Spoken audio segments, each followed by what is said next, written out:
Hello everyone, welcome to my channel. இன்றைக்கி நம்ம சேனலில் யூனிட் 8ல் இருக்கக்கூடிய மாடர்ன் ஃபிக்ஷன் பார்க்க போகிறோம். வாங்க வீடியோக்குள்ளே போகலாம். Modern fiction. இப்போ இந்த ஃபிக்ஷன் அப்படிங்கிறது எதுலேருந்து வந்துச்சு அப்படின்னா, நாவல் அப்படிங்கிற வேர்டுலேருந்து தான் ஃபிக்ஷனாக வந்துச்சு. ஸோ இது வந்து இட்டாலியன் வேர்டு நாவல்லா அப்படிங்கிறதுலேருந்து தான் வந்திருக்கு. ஸோ இந்த நாவல்லாங்கிறது பார்த்திங்கன்னா யூஸ்ட் இன் மெடிவல் பீரியடில் வந்து நாவல்லான்னு தான் யூஸ் பண்ணியிருக்காங்க. அதே மாதிரி ஃப்ரெஞ்சு மீனிங் என்னென்னு பார்த்தீங்கன்னா நியூ அப்படிங்கிறது தான் இந்த நாவலாவுக்கு ஃப்ரெஞ்ச் மீனிங். நெக்ஸ்ட்டு வந்து it focus on characters and plot. So இந்த ஃபிக்ஷனில் எதை மெயினாக வந்து பேஸ் பண்ணி எழுதியிருப்பாங்க அப்படின்னு பார்த்தீங்கன்னா கேரக்டர்ஸ் அண்டு பிளாட்ஸை பேஸ் பண்ணி எழுதியிருப்பாங்க. நெக்ஸ்ட்டு இந்த நாவல்ஸ் வந்து ஃபஸ்ட்டு எங்கெல்லாம் பிகின் ஆச்சு அப்படின்னு பார்த்தீங்கன்னா எலிசபெத்தன் ப்ரோஸ் ஃபிக்ஷனில் தான் பிகின் ஆச்சு. அண்டு பயோகிராஃபி, ஆட்டோபயோகிராஃபி, ஜேர்னல்ஸ்லாம் யூஸ் பண்ணி எழுதியிருக்காங்க. இப்போ அடுத்ததாக வந்து பார்த்திங்கன்னா இங்கிலீஷ் நாவல்ஸ் எப்படி இருக்கும் அப்படின்றத பார்க்க போகிறோம். அதுக்கு எக்ஸாம்பிள்ஸ்லாம் என்ன அப்படின்றத பார்க்க போகிறோம். ஸோ இங்கிலீஷ் நாவல்ஸில் வந்து பார்த்திங்கன்னா mostly talked about in middle class ஃபேமிலியில் என்ன நடக்குதோ அதை தான் அவங்க வந்து என்ன செஞ்சுருக்காங்க, நாவலில் எழுதியிருக்காங்க.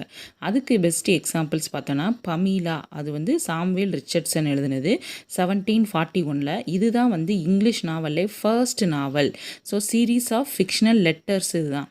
ஸோ 2 விதமாக கேட்க சான்ஸ் இருக்குது. சீரீஸ் ஆஃப் ஃபிக்ஷனல் லெட்டர் எதுன்னு கேட்டாலும் பமீலான்னு எழுதணும். இங்கிலீஷில் ஃபஸ்ட்டு நாவல் எதுன்னு கேட்டால் பமீலான்னு எழுதணும். ஸோ நெக்ஸ்ட் எக்ஸாம்பிள் பார்த்தீங்கன்னா இங்கிலீஷ்லேயே பெஸ்ட்டு இங்கிலீஷ் நாவல்ஸ்க்கு எக்ஸாம்பிள் வந்து பார்த்தீங்கன்னா பிரைட் அண்ட் ப்ரெஜுடியூஸ் 1812, எம்மா 1816. இது ரெண்டுமே வந்து பார்த்தீங்கன்னா ஜேன் ஆஸ்டினோடது. இப்போ நெக்ஸ்ட்டு வந்து 19th சென்ச்சுரி நாவல்ஸ்லாம் எப்படி இருக்கும் அப்படின்றத பார்க்க போகிறோம். 19th சென்ச்சுரி நாவல்ஸ் வந்து பார்த்திங்கன்னா mainly focus on nature and imaginary use பண்ணி எழுதியிருப்பாங்க. அப்புறம் காத்திக் நாவல்ஸ்னால் என்ன அப்படின்னு பார்த்தீங்கன்னா used in romance and super natural means good, evil இதெல்லாம் யூஸ் பண்ணி எழுதக்கூடியது. ஸோ இதெல்லாம் யூஸ் பண்ணி காத்திக் நாவல்ஸில் எழுதியிருக்காங்க. இப்போ 19th சென்ச்சுரி நாவல்ஸில் நம்ம வந்து பார்த்தோம் நேச்சர் அண்ட் இமேஜரி யூஸ் பண்ணியிருப்பாங்க. காத்திக் நாவல்ஸ்னால் என்னென்னு பார்த்தோம். ஸோ இப்போ எக்ஸாம்பிள் பாருங்கள், ஜேன் ஐயரோட சார்லஸ் பிரானட் எழுதுனது ஜேன் ஐயர். இது 1847 வந்து பப்ளிஷ் பண்ணியிருக்காங்க. இது வந்து ஒரு ப்ரோட்டோடைப் அப்படின்னா ஒரு முன் உதாரணம் அப்படின்னு சொல்கிறாங்க. ஸோ அதுக்கப்புறம் பார்த்திங்கன்னா Wuthering Heights, Scarlet Letters, House of 7 Gables, Moby Dick, Herman Melville, இது எல்லாமே காத்திக் நாவல்ஸுக்கு example. Jane Eyre, Charles Bronte and Wuthering Heights, Emily Brontë, Careless Letters, Nathaniel Nathan, and The House of 7 Gables, and Moby Dick, Herman Melville. So இது எல்லாமே நம்ம Gothic நாவல்ஸுக்கு example. Next வந்து Victorian novels பார்க்க போகிறோம். Victorian novels வந்து Queen விக்டோரியாவோட period என்னன்னு பார்த்தீங்கன்னா 1837 1901, 1837 to 1901. Focus on middle class virtuous heroes learn wrong to right. அதாவது மெயினாக இதுலேயும் மிடில் கிளாஸில் என்ன நடக்குதுன்றதை எழுதியிருப்பாங்க. அது மட்டும் இல்லாமல் இவங்க நாவலை ரீட் பண்ணுறப்போ நம்ம வந்து தப்புலேருந்து எது கரெக்டானது அப்படிங்கிறத கற்றுக்கலாம் அப்படின்றாங்க. அந்த மாதிரி பேஸ் பண்ணி தான் இந்த விக்டோரியன் நாவல்ஸில் இருக்கும் அப்படின்றாங்க. ஸோ இதுக்கு எக்ஸாம்பிள் பார்த்தீங்கன்னா சர் வால்டர் ஸ்காட், இவர் வந்து என்ன பண்ணியிருக்காரு, Walter Scott introduced instalmently by the books. அதாவது எப்படி கொஞ்சம் கொஞ்சமாக புக்ஸை பை பண்ணி வாங்கிக்கலாம் இன்ஸ்டால்மெண்ட்டில் அப்படிங்கிறத ஃபஸ்ட்டு இன்ட்ரடியூஸ் பண்ணது வந்து சர் வால்டர் ஸ்காட் தான். அடுத்ததான் இந்த விக்டோரியன் நாவல்ஸ்க்கு எக்ஸாம்பிள்ஸ் என்னென்னு பார்த்தீங்கன்னா சார்லஸ் டிக்கின்சனோட எ கிறிஸ்மஸ் கரோல் 1843, லூயிஸ் கரோலோட Charles Lutwidge Dodgson Alice in Wonderland 1864, and through the looking glass 1871. So இதெல்லாம் எக்ஸாம்பிள் ஃபார் விக்டோரியன் நாவல்ஸ். இதில் ஃபுல்லாகவே எந்த நாவல்ஸ் எந்த பீரியடில் எப்படி எழுதியிருக்காங்க, அதுக்கு எக்ஸாம்பிள் என்ன அப்படி தான் வரும். ஸோ இதெல்லாமே நல்லா மெமரி பண்ணிக்கோங்க. நெக்ஸ்ட்டு வந்து மாடர்ன் நாவல்ஸில் பார்த்தோன்னா 20th செஞ்சுரியை தான் நம்ம மாடர்ன் நாவல்ஸ்ன்னு சொல்கிறோம். அதை 2 டிவைட் பண்ணுறாங்க, modern literature and present contemporary. அதாவது 1900 to 945 வந்து மாடர்ன் லிட்ரேச்சர், 46க்கு அப்புறமா உள்ளது ப்ரெசன்ட் கண்டெம்பரரி அப்படின்னு பிரிக்கிறாங்க. ஸோ இது ரெண்டுலேயுமே மெயினாக எதை ஃபோக்கஸ் பண்ணி எழுதியிருப்பாங்க அப்படின்னா நேச்சர் ஆஃப் ரியாலிட்டி, அதை பேஸ் பண்ணி தான் எழுதியிருக்காங்க. இப்போ இந்த 1900 மட்டும் எடுத்துக்கிட்டோம்னா அது வந்து ஏஜ் ஆஃப் இன்ட்ராக்ஷன் அப்படின்னு சொல்கிறாங்க. ஸோ இதெல்லாம் இம்பார்ட்டன்ட். ஸோ மாடர்ன் நாவல்ஸ்க்கு எக்ஸாம்பிள் பார்த்தீங்கன்னா மெயினாக எதை பேஸ் பண்ணி எழுதியிருப்பாங்கன்னா world war 2, Hiroshima, cold war and communism இதை பேஸ் பண்ணி தான் அவங்களோட நாவல்ஸ் எல்லாம் இருந்தது. And then to the lighthouse Virginia வுல்ஃபோடது 1927 எழுதியிருக்காங்க. அண்ட் யுலிசிஸ் 1921 ஜேம்ஸ் ஜாய்ஸ் எழுதியிருக்காங்க. ஜேம்ஸ் ஜாய்ஸ் யார் அப்படின்னா ஐரிஷ் நாவலிஸ்ட்டு. அதுக்கப்புறமா all quiet on the western farm 1929 publish ஆகிருக்கு. அதுக்கப்புறமா மெயினான ஒன்று வந்து பாருங்கள், வேர்ல்டு வார் 1 ஆன்டி வார் நாவல் யார் எழுதியிருக்கா அப்படின்னா என்ரிச் மரிய ரமரைன். ஸோ ரொம்ப இம்பார்ட்டன்ட், இவங்க வந்து ஒரு German novelist. So anti war நாவல்னா Erich Maria Remarque. And then sound and the fury 1929 William Faulkner வந்து பப்ளிஷ் பண்ணியிருக்காரு. William Faulkner is American novelist. இது எல்லாமே தான் மாடர்ன் வேர்ல்டுக்கு எக்ஸாம்பிள்.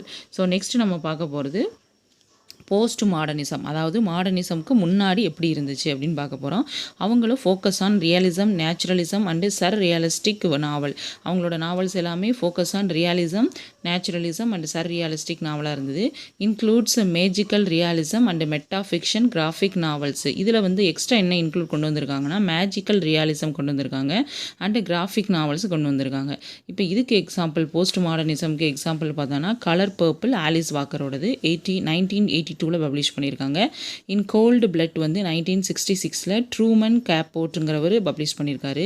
நான் ஃபிக்ஷன் ரூட்ஸ் அப்படிங்கிறது 1976 அலெக்ஸ் ஹெலே அப்படிங்கிறவர் எழுதியிருக்காரு. ஃபியர் ஆஃப் ஃப்ளையிங்கிறது 1973 எரைஸ் ஜான் அப்படிங்கிறவர் எழுதியிருக்காரு. ஸோ இதெல்லாம் example for post modernism and also using magical realism and graphic novels. இந்த மேஜிக் ரியலிஸ்டிக் நாவல் எக்ஸாம்பிள் பார்த்தோன்னா எ 100 Years ஆஃப் சாலிட்யூட் 1967 கேப்ரியல் கேர்சியா மார்க்யூஸுங்கிறவங்க எழுதியிருக்காங்க. ஸோ இது வந்து மேஜிக் ரியலிஸ்டிக் நாவல், மறக்கக்கூடாது நம்ம. அடுத்து இம்பார்ட்டன்ட் எம்சிக்யூ என்னென்னு பார்ப்போம். இந்த ஃபாதர் ஆஃப் மாடர்ன் நாவல், அதாவது மாடர்ன் நாவல் ஏற்கனவே நம்ம ஃபாதர் ஆஃப் மாடர்ன் ப்ரோஸ்க்கு பார்த்தோம், ஹென்ரி இப்சன். ஸோ இங்கே ஹென்ரி கிப்சன், இங்கே வந்து ஃபாதர் ஆஃப் மாடர்ன் நாவல் வந்து ஹென்ரி ஃபீல்டிங். அடுத்து வேர்ல்ட்ஸ் ஃபஸ்ட்டு மாடர்ன் நாவல் என்னன்னு பார்த்தீங்கன்னா டான் கோதே.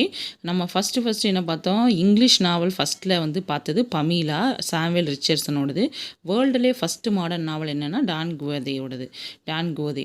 அடுத்து வந்து author of critical approach to literature differentiate David Daiches. So the phrase stream of consciousness was first used by William James 1980 in his principle of psychology. So William ஜேம்ஸோட இந்த principles of சைக்காலஜியில் அவர் stream of consciousness அப்படிங்கிற ஃப்ரேஸை use பண்ணி எழுதியிருக்காரு. So stream of கான்சியஸ்னஸ்னால் என்ன அப்படின்னா method of narrations. It describes happenings in the flow of thoughts in the minds of character. So next வந்து நாவல் ஆஃப் சப்ஜெக்டிவிட்டி அல்லது சைக்காலஜிக்கல் நாவலுக்கு எக்ஸாம்பிள் என்னென்னா Virginia Woolf. Novel of subjectivity or psychological novel example Virginia Woolf. Next வந்து sexual frankness அந்த term அதை வந்து எந்த நாவலில் யூஸ் பண்ணியிருக்காங்க அப்படின்னு பார்த்தோன்னா டிஹெச் லாரன்ஸோட லேடி சேட்டர்லீஸ் லவ்வர்ஸ் இதில் வந்து யூஸ் பண்ணியிருக்காரு. இது வந்து ஒரு ஆப்சன்ஸ் நாவல். ஸோ இதில் என்ன ஃப்ரேஸ் யூஸ் பண்ணியிருக்காரு அப்படின்னா மேலே பாருங்கள், ரிலீஜியன் ஆஃப் த பிளட் அப்படிங்கிற ஃப்ரேஸை இந்த நாவலில் டிஹெச் லாரன்ஸ் யூஸ் பண்ணியிருக்காரு. செக்ஸுவல் ஃப்ராங்க்னஸ்க்கு எக்ஸாம்பிள் டிஹெச் லாரன்ஸோட Lady Chatterley's lover. So next வந்து சினிக்கல் காஸ்மோபொலிட்டன் நாவலுக்கு எக்ஸாம்பிள் வந்து சோமர்செட் மோகம். ஸோ நெக்ஸ்ட்டு வந்து இஎம் ஃப்ராஸ்டரோட மாடர்ன் நாவலிஸ்ட். இவர் வந்து ஒரு மாடர்ன் நாவலிஸ்ட். இவரோட ஒர்க்கு பார்த்தீங்கன்னா எ பேசேஜ் டு இந்தியா 1924 எழுதியிருக்காரு. இவர் modernist piece of Foster novel. E M Foster full name வந்து எட்வர்டு மார்கன் ஃபாஸ்டர். ஸோ இவரோட பெஸ்ட் ஒர்க் வந்து எ பேசேஜ் டு இந்தியா 1924 எழுதியிருக்காரு. அண்ட் தென் நெக்ஸ்ட் இதில் வந்து என்ன இந்த பேசேஜ் டு இந்தியாவில் சொல்லியிருக்காங்கன்னா ரிலேஷன்ஷிப் பிட்வீன் ஈஸ்ட் அண்ட் வெஸ்ட்டை பற்றி சொல்லியிருக்காங்க. ஜார்ஜ் ஆர்வெல் வந்து என்ன செய்கிறார் அப்படின்னா அவர் வந்து ஒரு டெமோக்ராட்டிக் சோசியலிஸ்ட். அவர் வந்து எதை வெறுக்கிறார் அப்படின்னா டோட்டலிட்டேரியன்ஸ் அண்ட் கம்யூனிசம் வந்து வெறுக்கிறாரு. நெக்ஸ்ட் வந்து Animal Farms and 1984 satires politics. Orwell novels வந்து பார்த்திங்கன்னா மோஸ்ட்லி அனிமல்ஸ் ஃபார்மை பற்றியும் அண்ட் சட்டையர்ஸ் பாலிட்டிக்ஸ் பற்றி தான் இருக்கும் அப்படின்றாங்க. 1984 எழுதியிருக்காரு. இமேஜினேஷன், அதுக்கப்புறம் சயின்ஸ், சோஷியல் அவேர்னஸ் இதெல்லாம் யாரோட நாவல்ஸில் இருக்குன்னா ஹச்சி வெல்ஸ் நாவல்ஸில் இருக்கும். நிறைய சிம்பிள்ஸ் யார் யூஸ் பண்ணியிருப்பாங்கன்னா ஃபாஸ்டரோட நாவல்ஸில் யூஸ் பண்ணியிருப்பாங்க. ஸ்ட்ரீம் ஆஃப் கான்சியஸ்னாலே நம்மளுக்கு வந்து டக்குன்னு 2 பேர் ஞாபகம் வந்துடணும். ஜேம்ஸ் ஜாய்ஸ் அவர் தான் வந்து இனிஷியேட்டர்ஸ். ஃபஸ்ட்டு யூஸ் பண்ணது யாருன்னு பார்த்துருக்கோம்னா வில்லியம் ஜேம்ஸு.